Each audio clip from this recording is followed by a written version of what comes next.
NEET વિવાદમાં વધુ 3 તબીબની ધરપકડ કરવામાં આવી છે। વધુ 3 ડોક્ટરની ધરપકડ કરવામાં આવી છે। પટના એમ્સના 3 ડોક્ટરની ધરપકડ કરવામાં આવી તો વધુ 3 ડોક્ટરની ધરપકડ કરવામાં આવી છે। આ સાથે સીબીઆઈની ટીમે 3 ડોક્ટરની ધરપકડ કરી છે, તેઓને પકડી પાડ્યા છે। આ મામલે કાયદેસરની કાર્યવાહી હાથ ધરાશે। સુપ્રીમ કોર્ટમાં આજે મહત્વની સુનાવણી હાથ ધરવામાં આવશે। તો આ સાથે જ નીટ વિવાદમાં વધુ 3 તબીબની ધરપકડ કરવામાં આવી છે। વધુ 3 ડોક્ટરની ધરપકડ કરવામાં આવી, જેમાં પટના એમ્સના 3 ડોક્ટરની ધરપકડ કરવામાં આવી છે। તો સીબીઆઈની ટીમે 3 ડોક્ટરને પકડી પાડ્યા છે। કાયદેસરની કાર્યવાહી હાથ ધરાશે। સમગ્ર મામલે પૂછપરછ પણ હાથ ધરવામાં આવશે। તો સુપ્રીમ કોર્ટમાં આજે મહત્વની સુનાવણી પણ હાથ ધરાશે।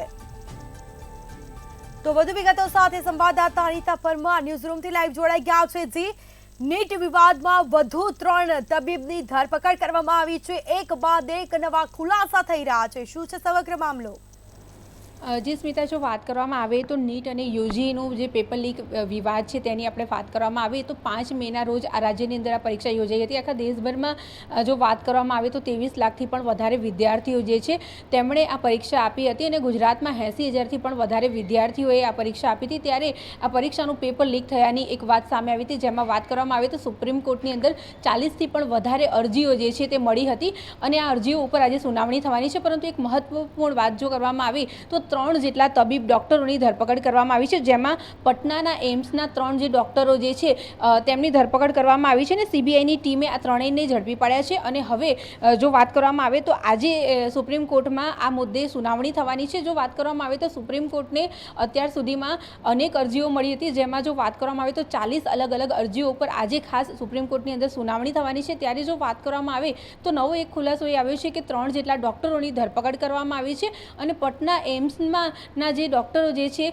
તેઓ આની સાથે સંડોવેલા છે તેમનું એક નામ સામે આવ્યું છે। જો વાત કરવામાં આવે તો મહત્વપૂર્ણ એવી મેડિકલમાં જે લોકો પ્રવેશ મેળવવા માંગતા હોય, જે લોકો ડૉક્ટર બનવા માંગતા હોય, એ લોકો માટે થઈને આ જે મહત્વપૂર્ણ પરીક્ષા હતી નીટ યુજીની પરીક્ષા, એનું જે પેપર લીક થયું હતું, પરંતુ એક એવી પણ અટકણ હતી કે આ પેપર જે છે તે ઇન્ટરનેટ ઉપર લીક નહોતું થયું, પરંતુ જેના દ્વારા લીક થયું હતું એના ઘણા બધા નામો સામે આવ્યા। પરંતુ અત્યારે હાલ મહત્વપૂર્ણ બાબત એ છે કે 3 જેટલા ડોક્ટરો, જે 3 તબીબો જે છે તેમના નામ સામે આવ્યા છે। પટના એમ્સના 3 આ ડોક્ટરો જે છે અને તેમની ધરપકડ કરવામાં આવી છે અને સીબીઆઈની ટીમે આ ત્રણેયને પકડી પાડ્યા છે। આજે જો વાત કરવામાં આવે તો આ મુદ્દે સુપ્રીમ કોર્ટની અંદર સુનાવણી થવાની છે અને આ સુનાવણીમાં 40 જેટલી અલગ અલગ અરજીઓ જે છે તેની ઉપર ખાસ સુનાવણી હાથ ધરવામાં આવશે। જો વાત કરવામાં આવે તો ગુજરાતની અંદર 80,000 જેટલા વિદ્યાર્થીઓ જે છે તે નાસીપાસ થયા હતા, કારણ કે જ્યારે જે લોકોને મેડિકલમાં પ્રવેશ મેળવવો હોય છે તે લોકો ખાસ આની પરીક્ષા આપતા હોય છે। ત્યારે આ નીટ અને યુજીનો જે વિવાદ છે એ વધારે વકરતો જાય છે। સાથે જો વાત કરવામાં આવે તો આખા દેશની અંદર 23 લાખથી પણ વધારે વિદ્યાર્થીઓ જે છે જેમણે આ પરીક્ષા આપી હતી અને ઘણા સમયથી તેઓ એના માટે આ પરીક્ષા આપવા માટે થઈને પ્રેક્ટિસ કરી રહ્યા હતા, તૈયારી કરી રહ્યા હતા। ત્યારે જ્યારે આ પેપર લીકની એક વાત જ્યારે સામે આવી ત્યારે વિદ્યાર્થીઓ જે હતા મેડિકલમાં જે પ્રવેશ મેળવવા માગતા હતા તે વિદ્યાર્થીઓનું ક્યાંક ને ક્યાંક ડૉક્ટર બનવાનું સપનું રોડાયું હતું।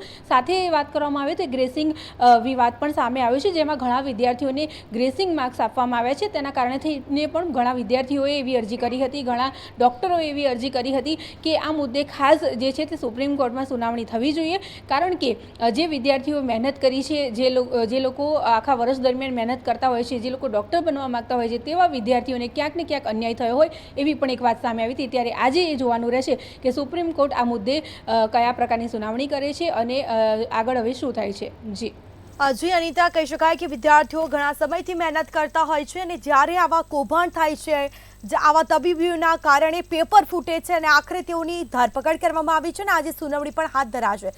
શું લાગી રહ્યું છે કે કડક કાર્યવાહી થશે કે કેમ? જો વાત કરવામાં આવે તો જ્યારે આજે વાત આખી સામે આવી કે નીટ અને યુજીનું પેપર લીક થયું છે, ત્યારે દેશના 23 લાખથી પણ વધારે વિદ્યાર્થીઓ જે છે તે નાસીપાસ થયા હતા। પરંતુ એક એવી વાત સામે આવી હતી કે આજે પેપર જે છે તે કોપી ટુ કોપી બનાવવામાં આવ્યું છે અને આ પેપર ઇન્ટરનેટ ઉપર મૂકવામાં નહોતું આવ્યું, જે તે રાજ્ય થકી જ આ પૂરતું હતું। પરંતુ આની અસર આખા દેશના તમામ વિદ્યાર્થીઓ જેમણે આ પરીક્ષા આપી, જે મેડિકલમાં પ્રવેશ મેળવવા માગતા હતા એ વિદ્યાર્થીઓને થઈ, કારણ કે જે લોકો લોકો આનો ભોગ નથી બન્યા તે લોકોને પણ ભોગવવું પડ્યું એવું આપણે કહી શકાય, કારણ કે 40 જેટલી અરજીઓ અલગ અલગ જગ્યાઓથી દેશમાંથી આખા દેશમાંથી 40 જેટલી અરજીઓ જ્યારે સુપ્રીમ કોર્ટને મળી હતી, ત્યારે હવે આ મુદ્દે જે છે તે સુનાવણી થવાની છે અને એ પણ જોવાનું રહેશે કે હવે જે સુપ્રીમ કોર્ટ છે એ શું કહે છે, કારણ કે ફરીથી આ પરીક્ષા યોજાય તેના માટે થઈને ખાસ સુનાવણી હાથ ધરવામાં આવશે.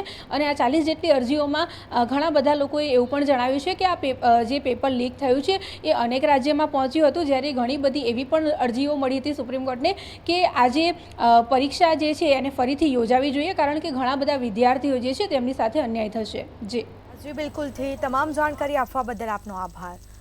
તો પટના એમ્સના 3 ડોક્ટરની ધરપકડ કરવામાં આવી છે. સુપ્રીમ કોર્ટમાં આજે મહત્વપૂર્ણ સુનાવણી પણ હાથ ધરાશે. સીબીઆઈની ટીમે 3 લોકોને પકડી પાડ્યા છે. તો સુપ્રીમ કોર્ટમાં આજે મહત્વપૂર્ણ સુનાવણી હાથ ધરાશે. વધુ 3 ડોક્ટરની ધરપકડ કરવામાં આવી. નીટ વિવાદમાં વધુ 3 તબીબની ધરપકડ કરવામાં આવી છે.